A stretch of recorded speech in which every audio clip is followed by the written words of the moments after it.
Welcome to another edition of Voice of the Diaspora. In studio with me today, it's a very, very special guest, Mr. Freddie Kissoon. Mr. Freddie Kissoon, of course, is a Kaieteur news columnist and a former lecturer of the University of Guyana. Mr. Kissoon has been a political and rights activist for more than 3 decades. He joins me today to talk about politics in Guyana. Mr. Frederick Kissoon, welcome to Voice of the Diaspora. Thanks for having me. Thank you. Well, I know that you have been in the political struggle for decades. You have been a very principled person. You have been very outspoken, and you did not look at race, color, or creed when you would speak truth to power. And you would have done that during the era of Lyndon Forbes, President Forbes, Samson Burnham. You've certainly done it during my time in politics with the Barra Jagdeo and Donald Ramatar regimes, the PPP regimes. And you would have moved on to speak out against the coalition when we would have had the last elections and all the turmoil that happened. My first question to you, sir, welcome again to the program. My first question, how are you feeling? Oh, my feeling about what? One has feelings about many things. Is there any specific frame of mind you have? Well, I wanted the viewers I wanted the viewers to hear you say, well, I'm in good health, I'm continuing with the struggle. Briefly just say to them, You want to know how I'm doing all along, psychologically, physically. Well, I'm the same guy that I was when I was a teenager. I am just getting older, but I am well. And psychologically, I've always been the same. A little bit crazy, a little bit eccentric, but very rational and very logical. I would hope. Very logical, you would hope. Wonderful. You have been in the struggle for a while. I recall you fighting the struggle against the PPP dictatorship under President Barra Jagdeo and Donald Ramatar. During that time, many Indo-Guyanese would have hated you. Many Guyanese, Indo-Guyanese in particular, would have hated you because they felt betrayed by the fact that you were standing up against a government that was primarily Indo-Guyanese. And you would have been locked up. Threats were made on your life. You know, your wife would have lost her job. A number of things happened to you because of your activism. Of course, you would have been sued by Mr. Jagdeo, and also miasmic substance would have been thrown on you. Today, I want you to tell us a little bit of that period. But today, we see Afro-Guyanese are doing the same to you because of a position you hold close to your heart, that you would be fighting dictatorship, that you would be fighting wrongs, that you would be fighting powers that be, that is not representative of Guyana. Tell us a little about that. Well, first of all, I operate in two horizons that makes it not almost, but completely impossible for me to think about people's culture, people's ethnic makeup, and that would determine how I see the world, life, and people. I come from a very, very strong multiracial background in South Georgetown, where members of my family married into other races, my siblings. Secondly, I was educated at 3 universities with all types of professors.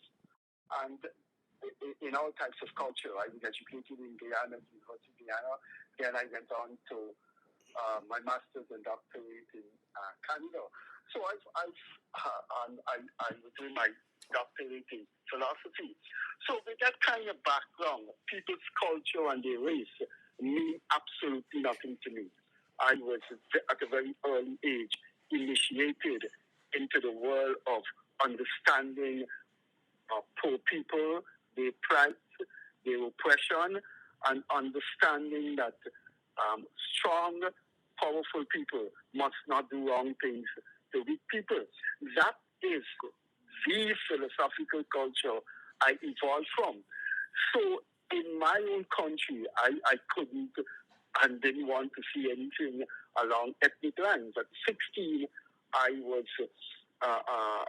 employed at the PPP in their bookstore called Michael Ford Bookstore.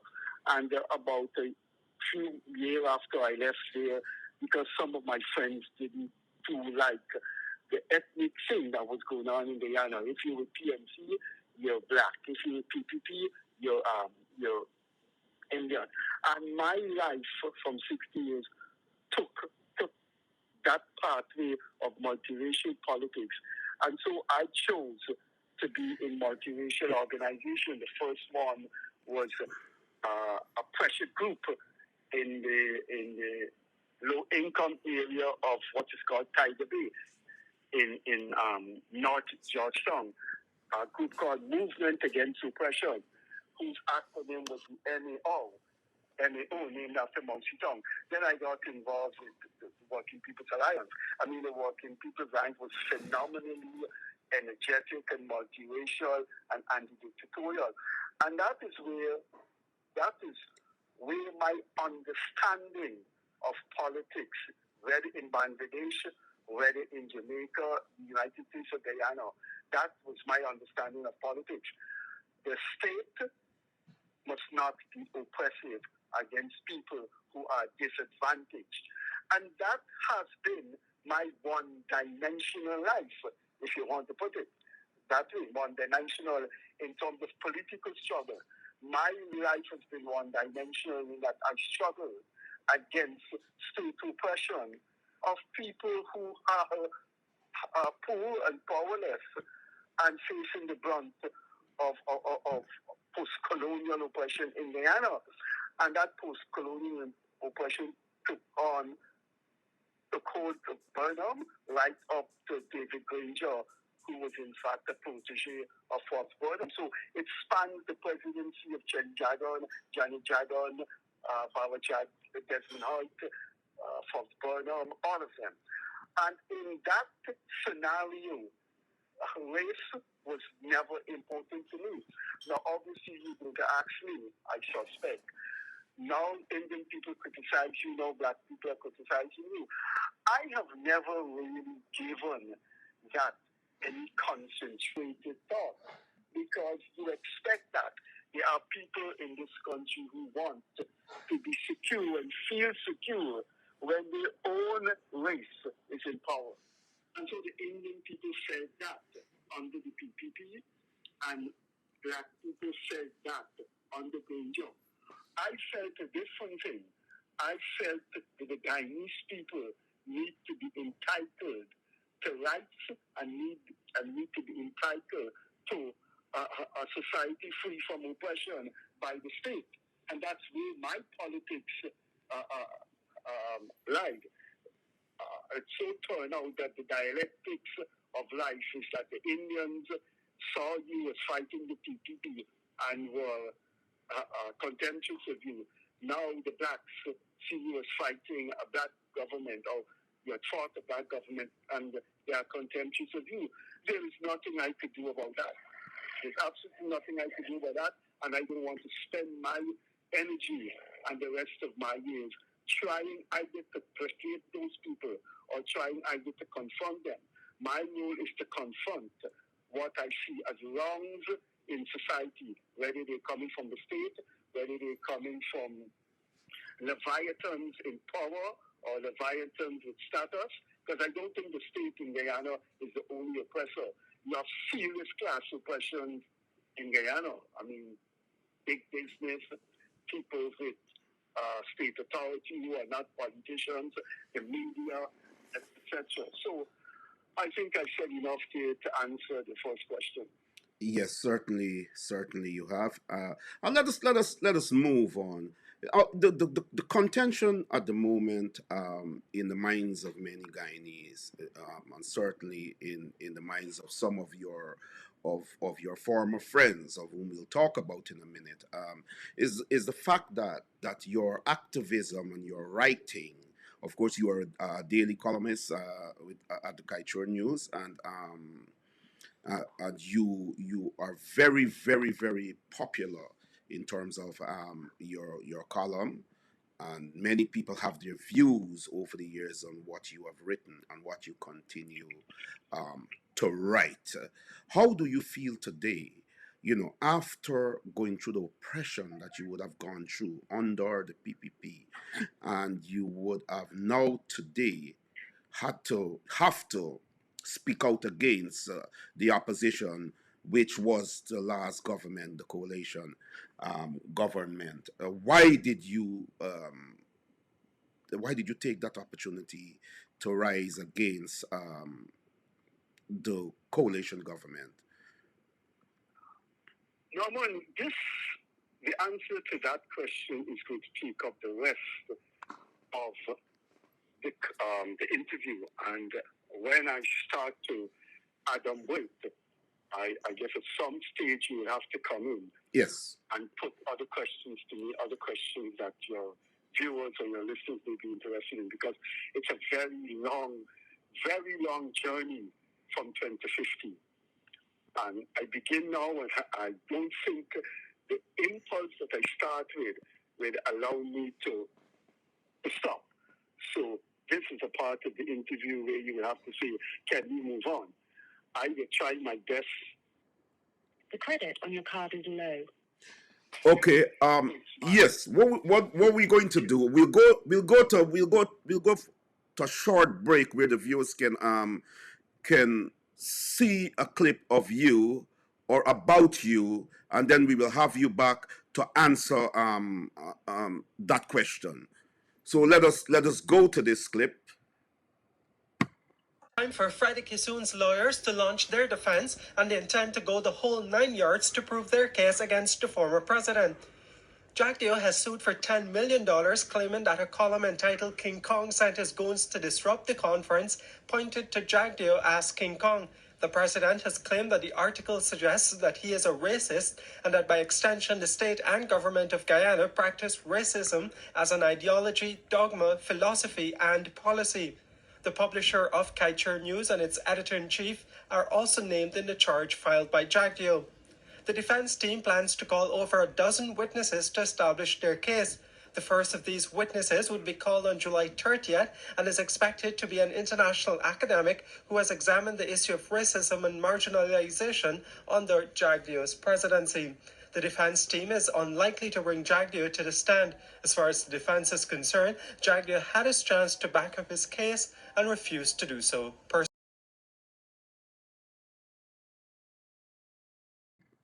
Yes, that was with Mr. Kissoon there.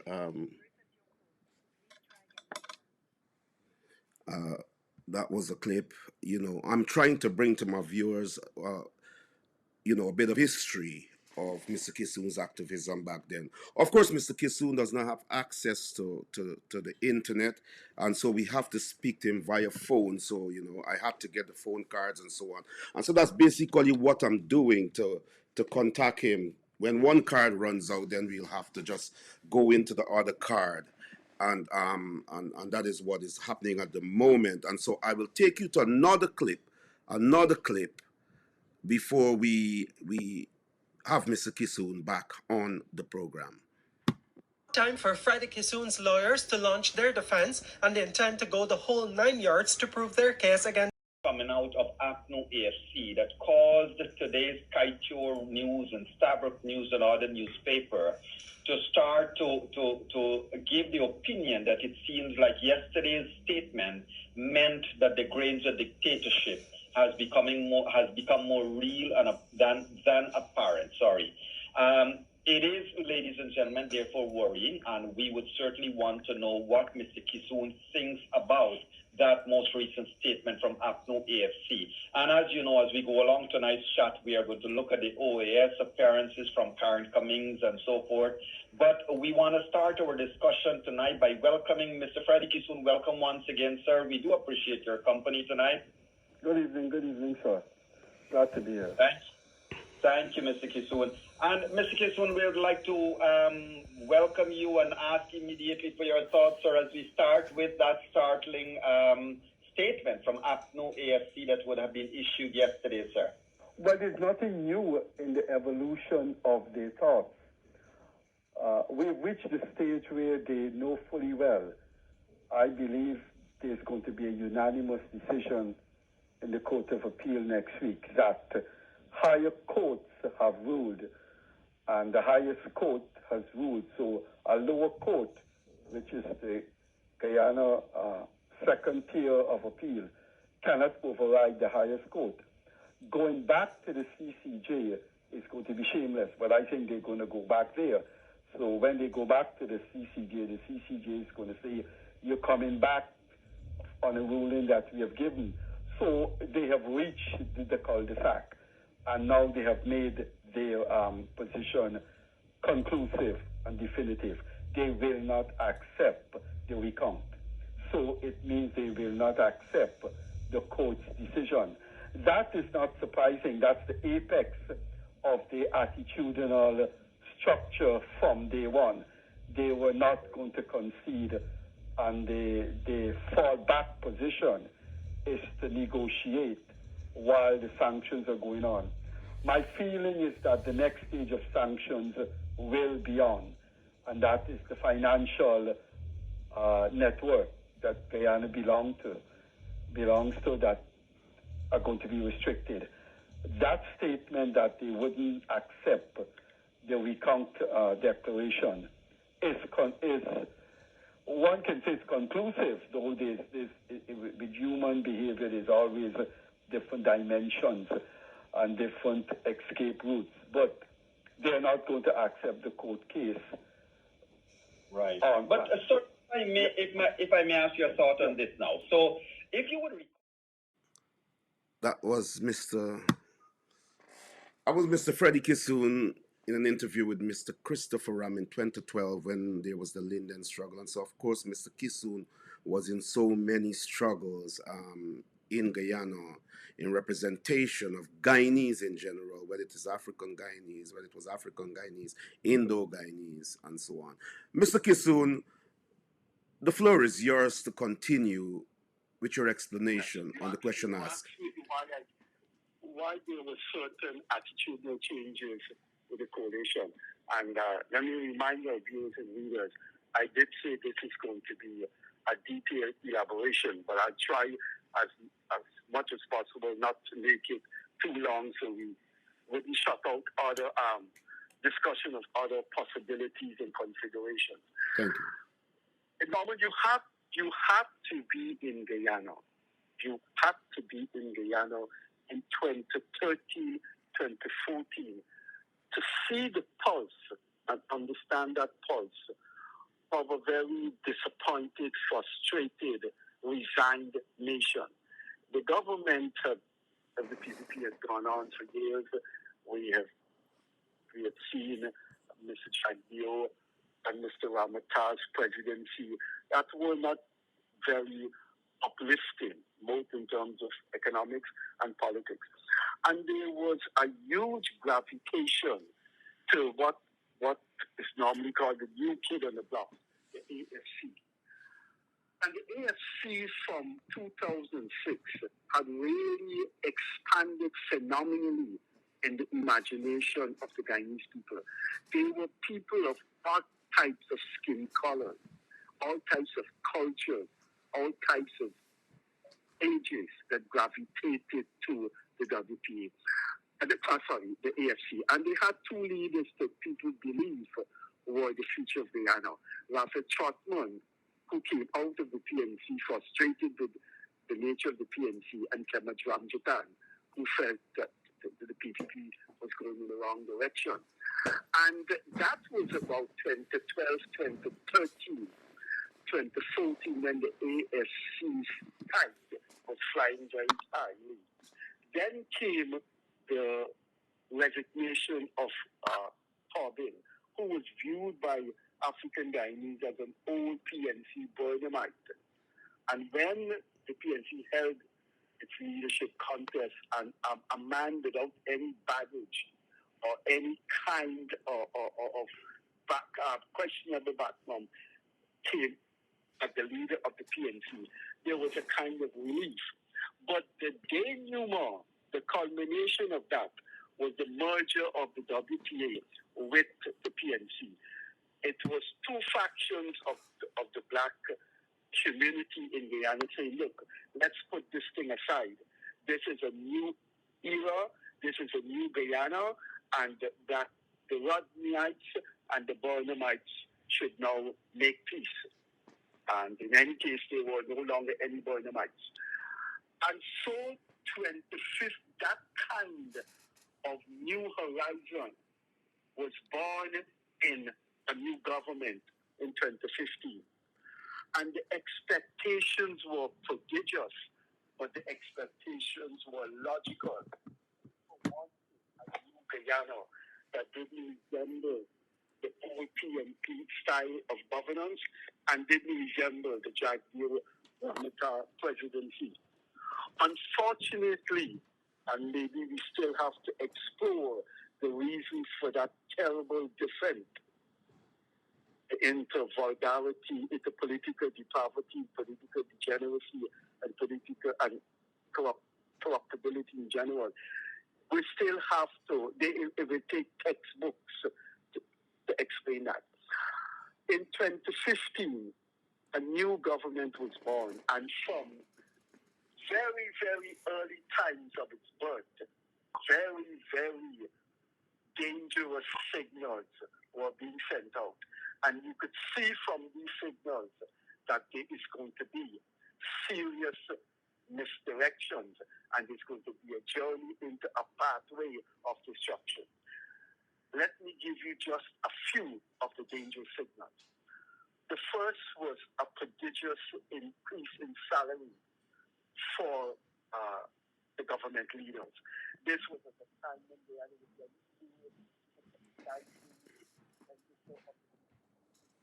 You've gone low, Mr. Kissoon. Can you put the phone closer to your mouth? I could hardly hear you. Yeah. These were times when people had expected, yes, a more moral approach to governance. And as soon as the people came into power, they didn't even wait a year or 18 months. There was a prodigious increase of salary.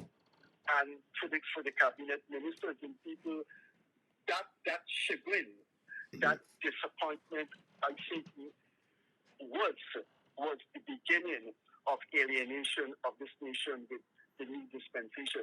For me, though, for the AFC, the major one, which from early as May, the government came into being in May, and just before they came into being, I had finished with the AFC over a matter that had hurt me terrible. And I don't think I could have forgiven the AFC. From there on, it was downhill for me to the AFC as I campaigned technically for in 2015. This was the incident.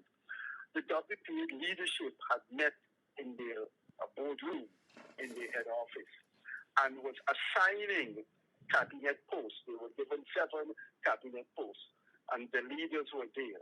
And in that meeting, 3, I'm not going to call their names because I don't want them to sue me. They may listen to this program and say, I never did that, so I'm not going to call their names.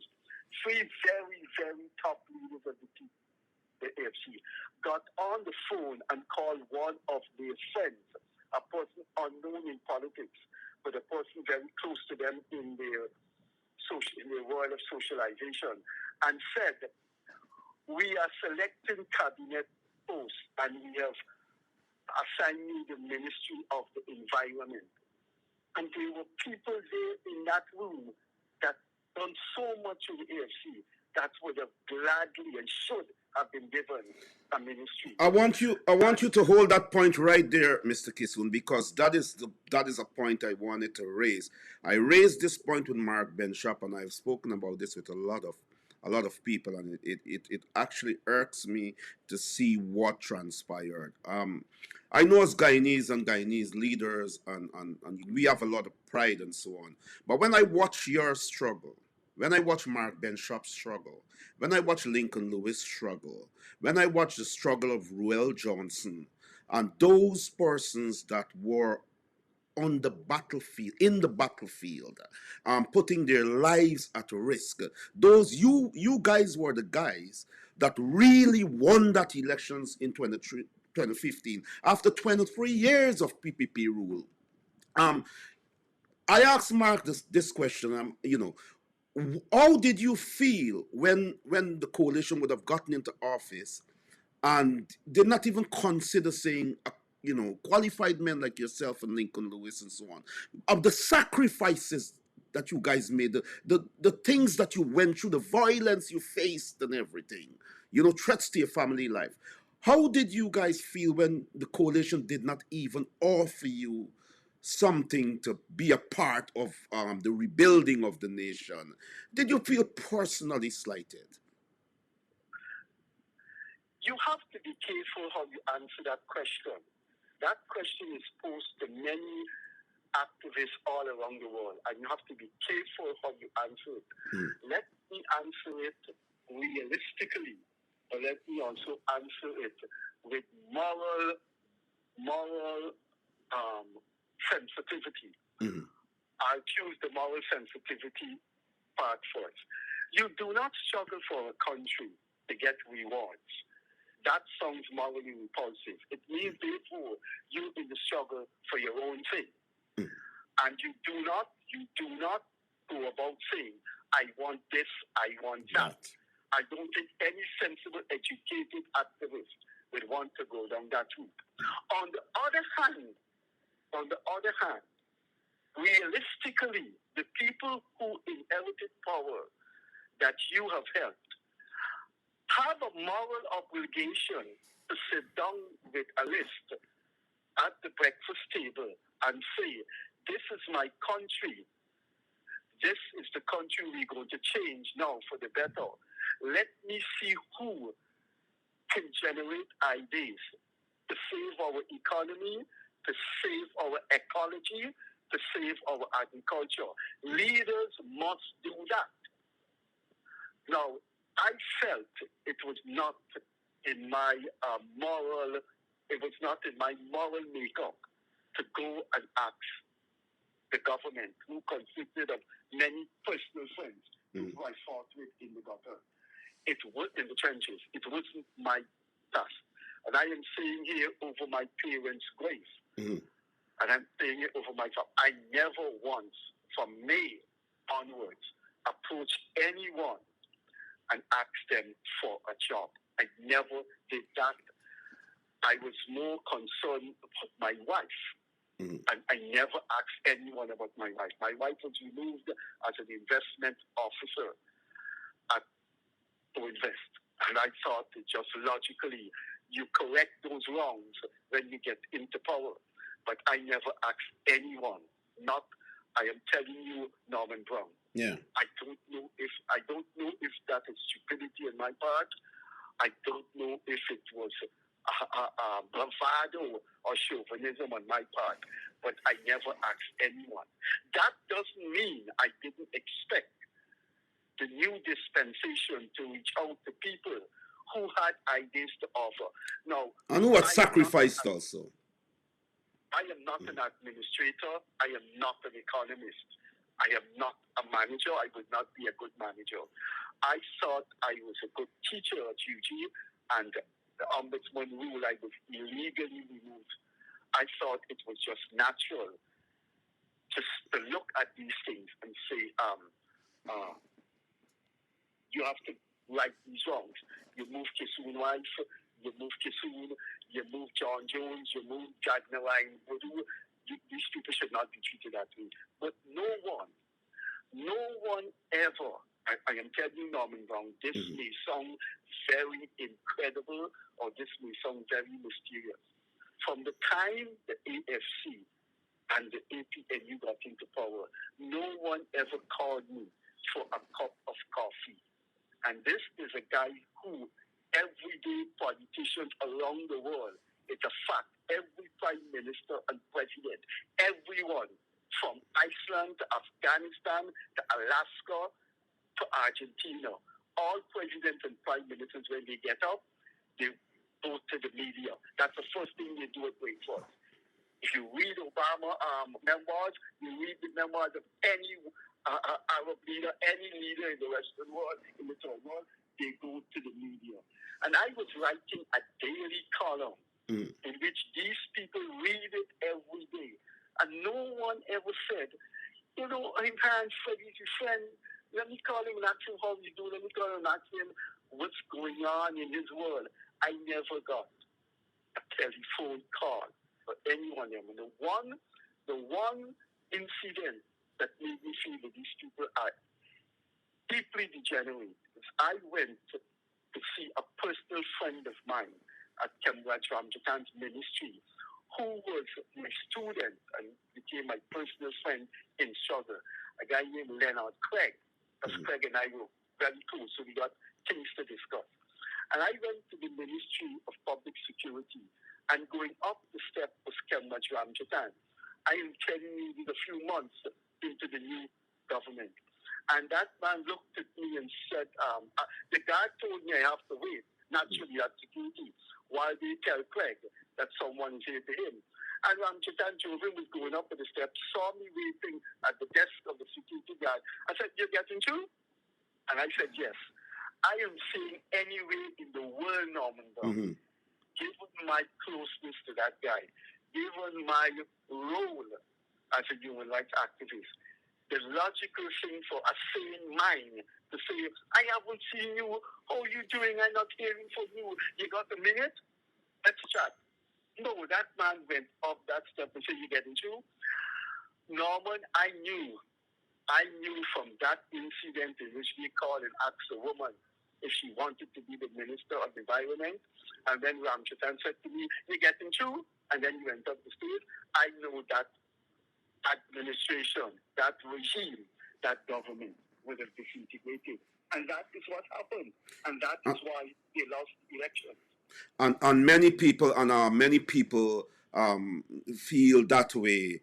You know, many people feel that many people said to me that maybe I shouldn't bring Freddie Kissoon on my program. And I said to them, I said this one thing. They said, "Oh, you're an African rights activist.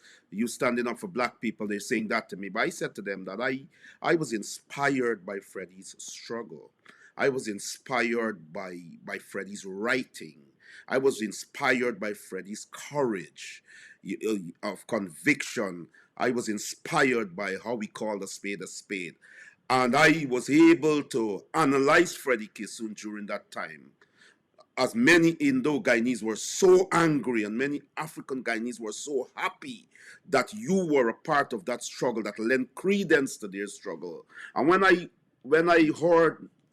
hear today that Freddie Kissoon is now a pariah, I had to use my independent mindedness to say, no, Freddie Kissoon is not that.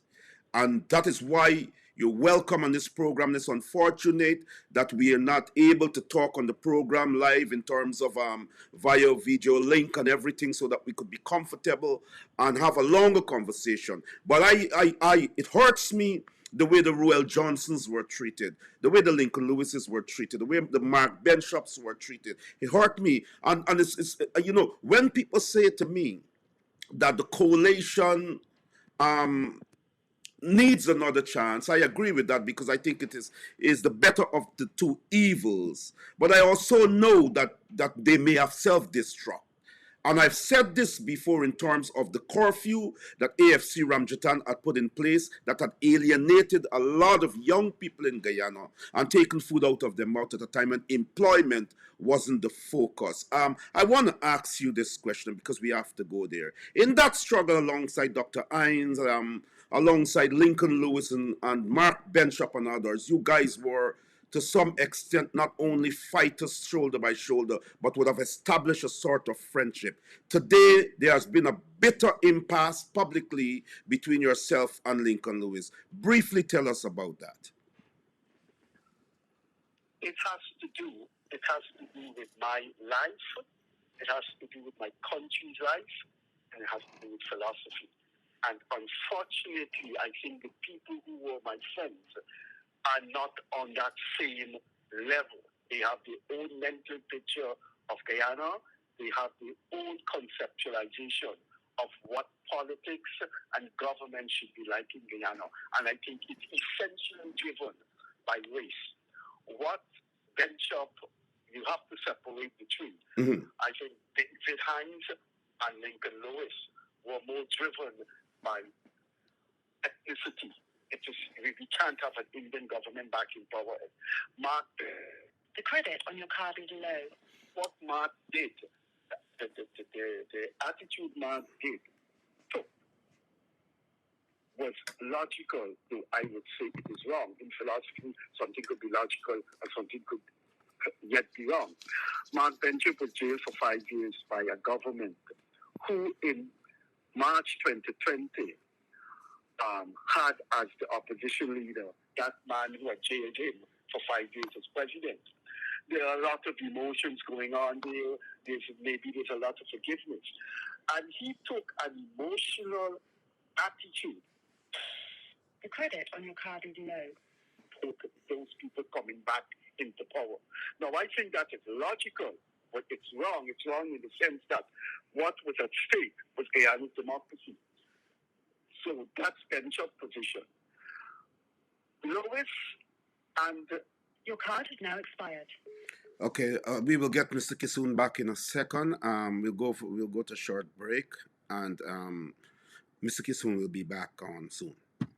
Coming out of APNO AFC that caused today's Kaieteur News and Stabrook News and other newspaper to start to give the opinion that it seems like yesterday's statement meant that the grains of dictatorship has become more real than apparent. It is, ladies and gentlemen, therefore worrying, and we would certainly want to know what Mr. Kissoon thinks about that most recent statement from APNO AFC. And as you know, as we go along tonight's chat, we are going to look at the OAS appearances from Karen Cummings and so forth.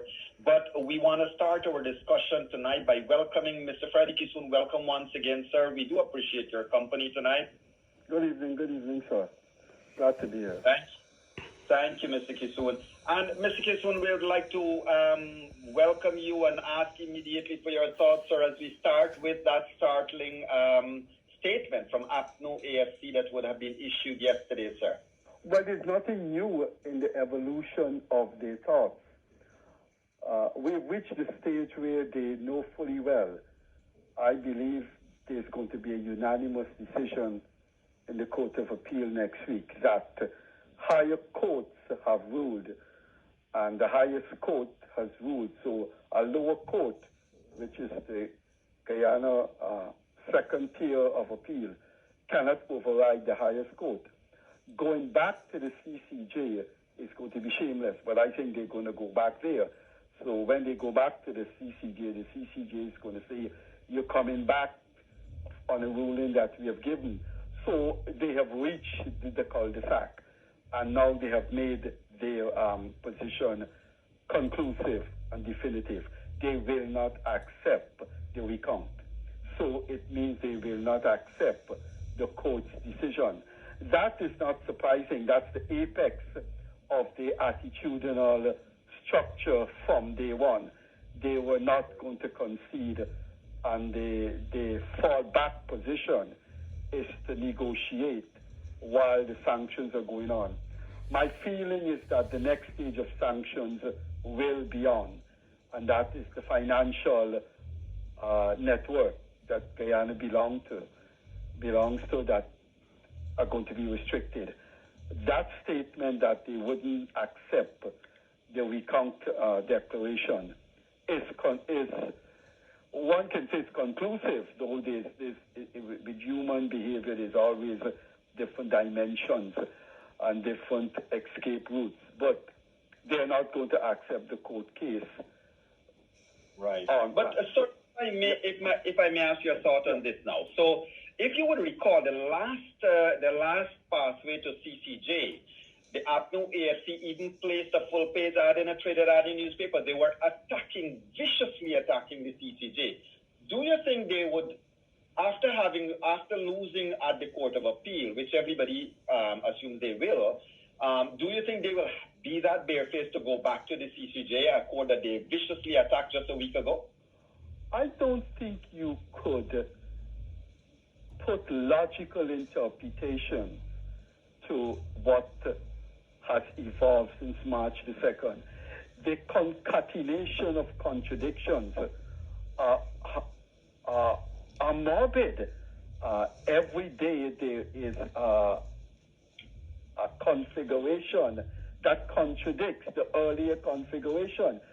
So placing a full-page ad and then going a step further with more absurdities should not be put past these people. It's been 4 months, and it's been 4 months of, I don't want to say comical in this context that we speak in, because that may not convey the right meaning. It's tragic, very, very tragic for Guyana and for politics in the third world, but more importantly for the Caribbean, because I think the Caribbean, despite remnants of the persistence of colonial thinking in all governments, even including Forbes Burnham.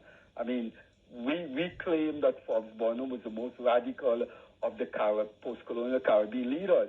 In fact, he was far more colonial-minded. No Caribbean leader ever donned a purple outfit with long boots and shaving out cigarettes and cassava sticks in monarchical fashion in working-class districts, as what Burnham did in South Georgetown. So, the Caribbean has always been a placid sea of democratic values, and what has been happening here the past 4 months, it's tragic, but it's also tragic in another sense. It's tragic in a political sense, but it's also tragic in an anthropological. Welcome back, Mr. Freddie Kissoon.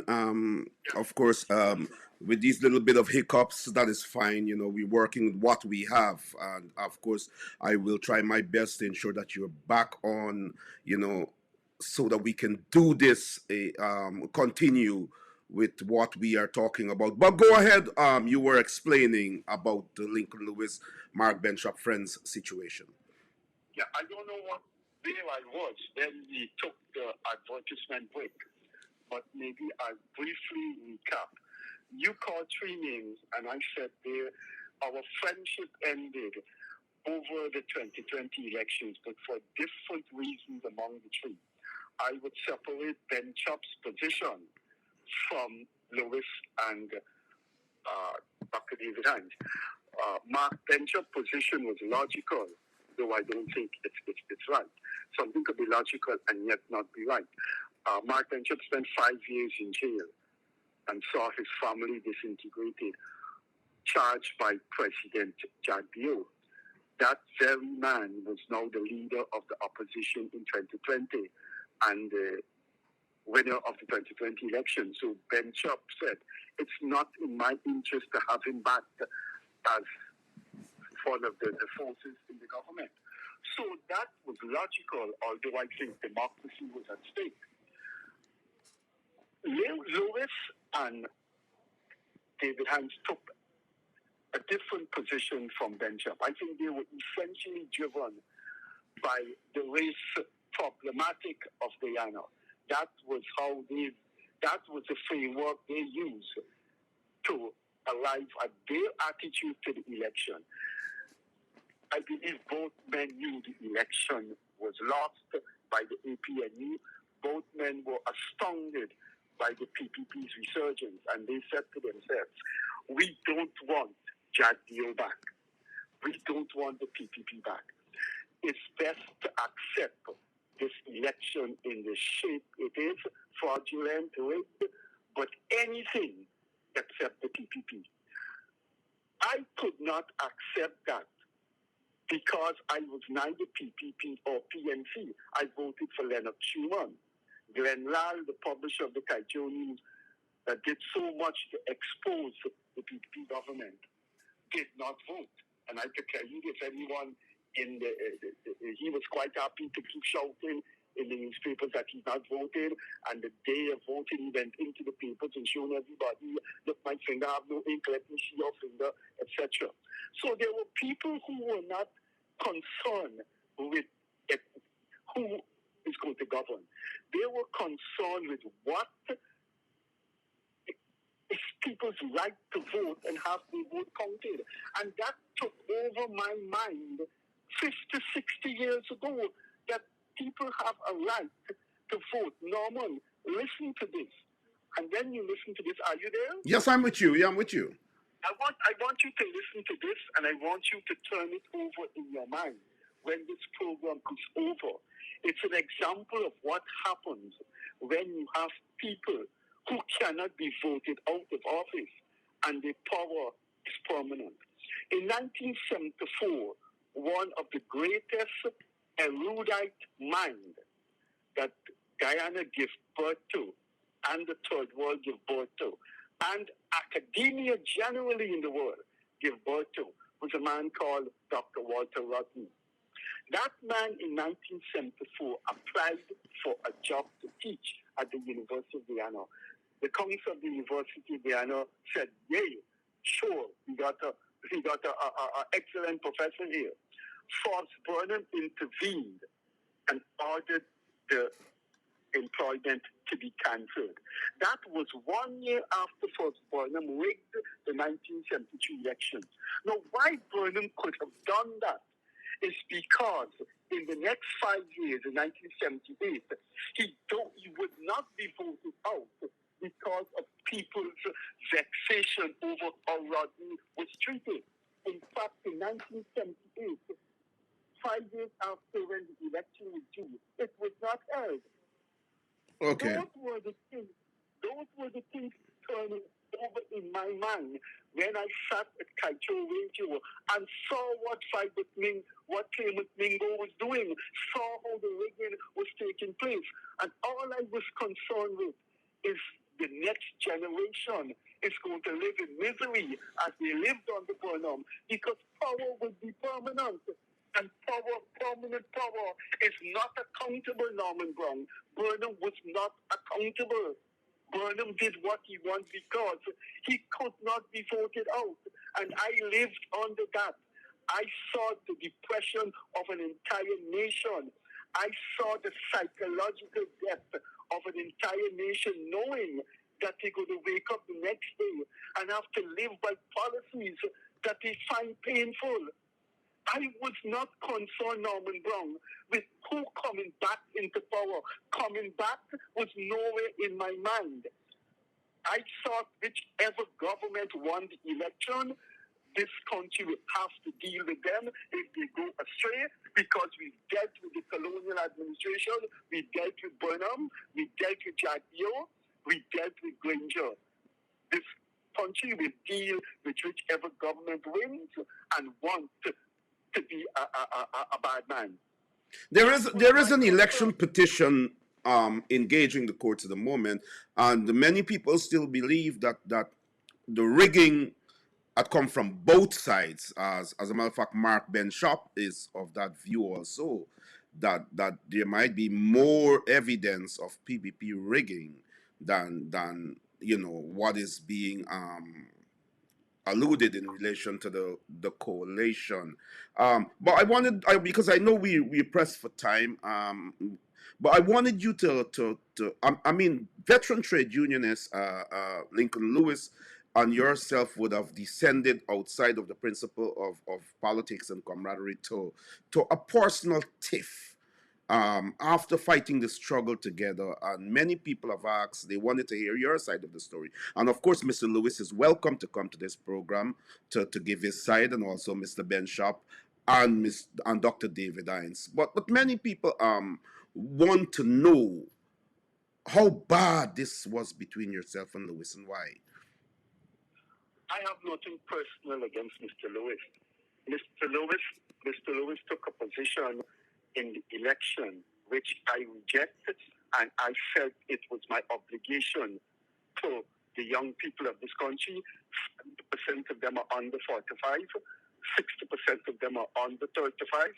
I had an obligation to safeguard their future because I didn't have a future in the 70s and the 80s. I didn't have a future when I came back. The teacher duty, Mr. Burnham said, you cannot teach. And I went a year without having a job. Burnham did me the same in 1978 when I graduated. I had to run from this country. So, Mr. Lewis and Dr. David Hines. Now, Norman, yes. I'm going to say something briefly here without expanding on it. Yes.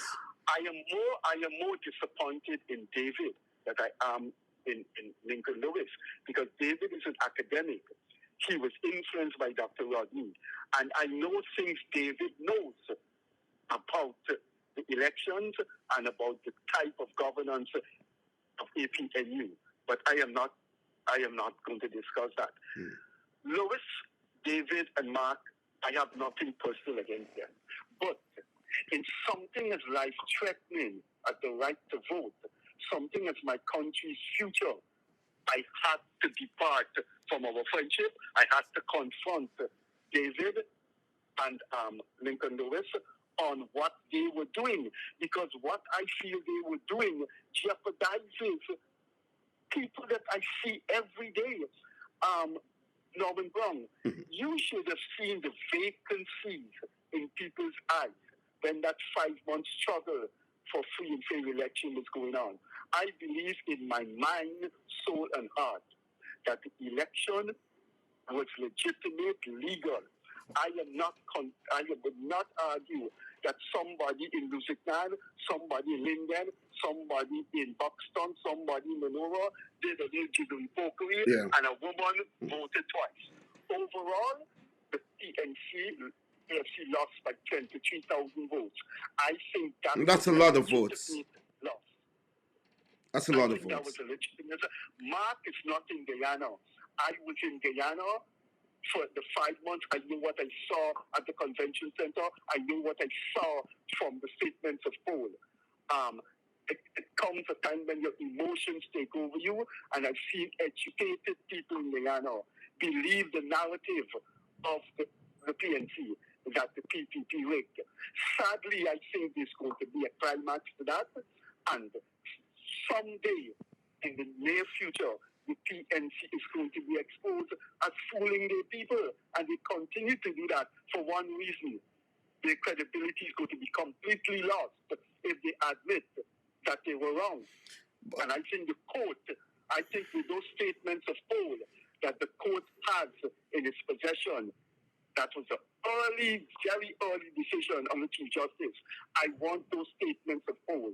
When she opened those statements of poll and begin to look at it, it's going to be an enormous surprise for the PNC. That is why in the election petition, there is nothing in the writ about the statement of polls. But anyway, there are people who are so emotionally charged that they believe the PNC's narrative. Okay, but let me ask you this quickly, and I'm taking some comments from the viewers. Leroy Nelson in the USA says, but the 23 years of criminal and racist rule was the likely return as you condemn rigging alone. How do you respond to that briefly before I go into the final question? Because I know we're pressed for time. I will allow you to speak until the phone cuts off, but yeah. Norman, I face that question all the time. It's an academic question. It has no importance in practical life. The academic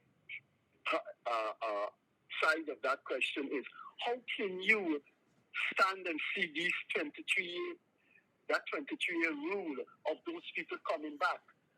I understand the emotions of people who lived under that 23 years. I understand Mark Benchop. That is why I separated Benchop's mental horizon from that of Lewis and Hines. I understand that. But the choice in 2020 went way, way beyond the 23 years. The choice was what happened to Guyana if you allow people to have permanent power. If you allow people, yes, understand that. I am prepared to debate the quality of character of those in the PPP, those in the 2015 dispensation. All of those subjects can be debated. What I would not debate is people's right to vote, even they are voting for stupid or terrible or bad leaders. Let us deal with those bad leaders when they come in. I assert people's right to vote. And that was all I was doing in March. And you are there now as a social and political commentator via your column, and you know that you've got the Freddie Kissoon column that you write for Kaieteur News in Kaieteur News. Two quick questions before we wrap up. Many people are saying that your attacks have been targeting primarily Afro-Guyanese left, right, and center. You have unleashed, they say, on UC Guyana, who is a highly respected politician. You have unleashed on Dr. Melissa Eiffel.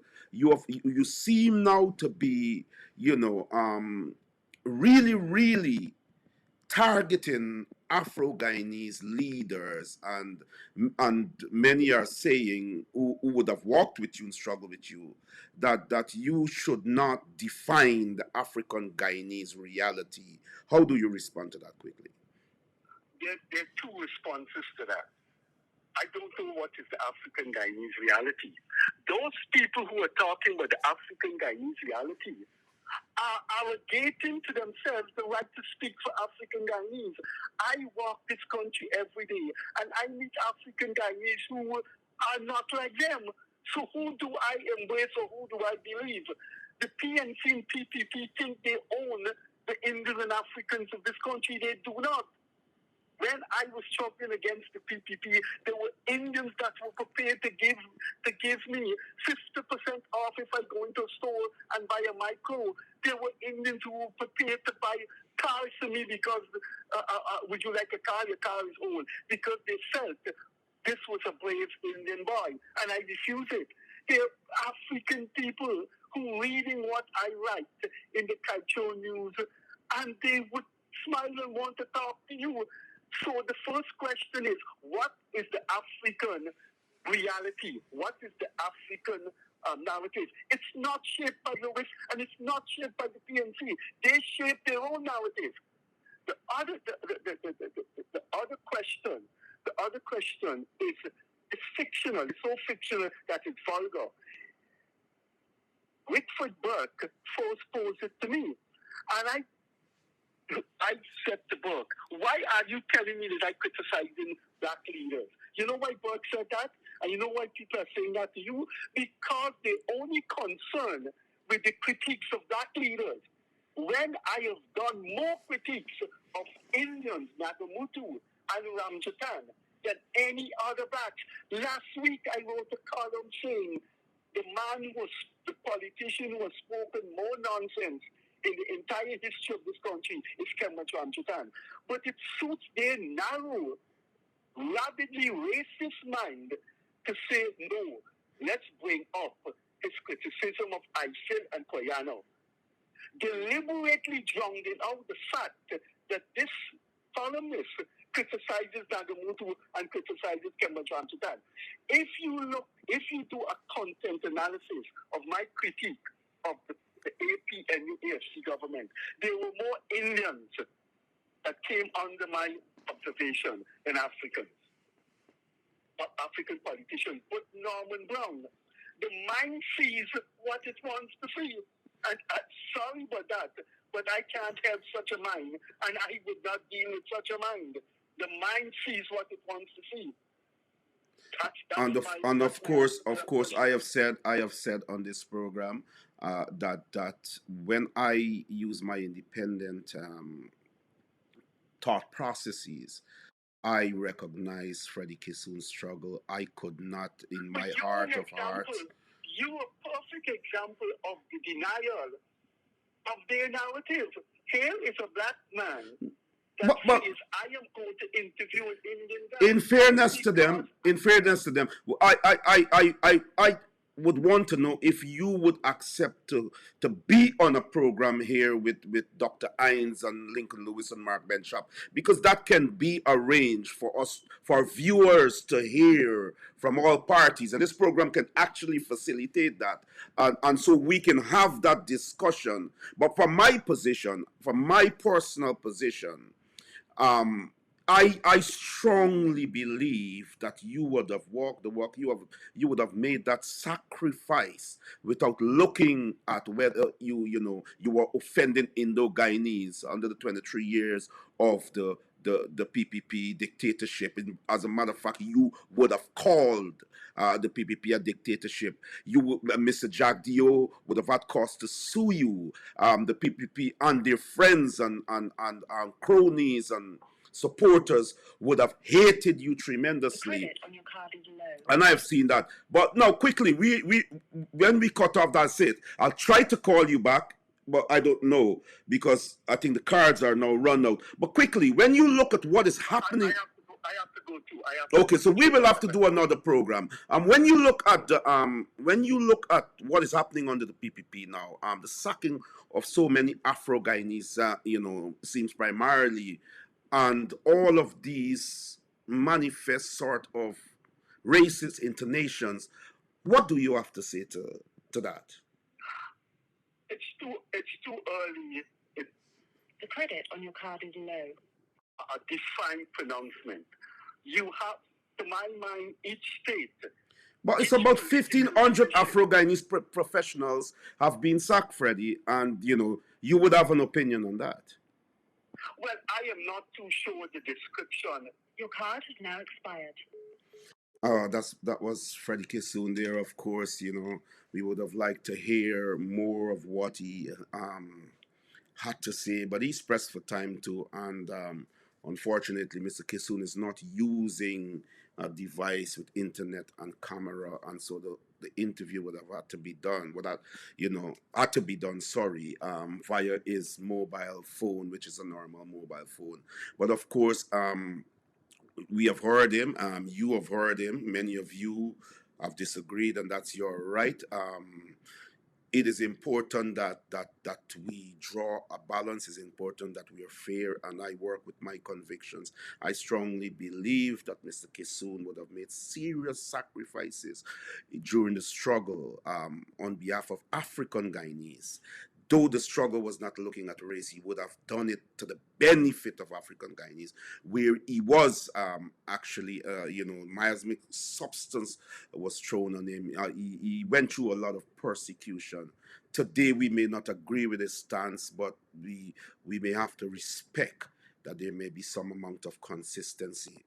I want the viewers to know that an invite is extended to veteran trade unionists and rights activists, also Mr. Lincoln Lewis, of course, Mark Benchop, and Dr. David Hines, to come on this program, and Dr. Melissa Ifill to come on this program and sit down and let us talk about these difference in opinions that is attracting the Guyanese public and young people in particular. And so I thank Mr. Kissoon for taking the time to come on this program. Of course, there was so much more he had to say, but we were working with calling cards and so on. And so, unfortunately, this is where we'll have to bring it to an end. I want to thank you very much, my viewers. As always, really, really thank you for being here, for supporting me. My position is very, very, very clear as an activist, a social and political activist, and as someone who stand up for Black lives. That we must also not be blinded by the fact that many of our own leaders have betrayed us at the altar of political expediency, and have left us in the cold when we needed to be in the warm.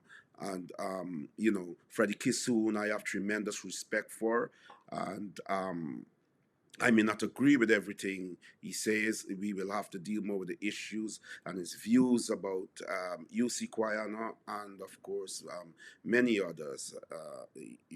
And so I want to really, really thank you, my viewers. Without you, this would not be possible. Without you, this would not be possible. And once again, I thank Mr. Freddie Kissoon for joining this program today. I hope that you, the viewers, would have had a first-hand, you know, introduction to what this is all about on Mr. Kissoon's view. We can agree to disagree, but Mr. Lewis is invited, Dr. Hines is invited, and of course, my friend Mark Benshop is invited anytime. Thank you for being here on Voice in the Diaspora. Until next time, do have a brilliant evening.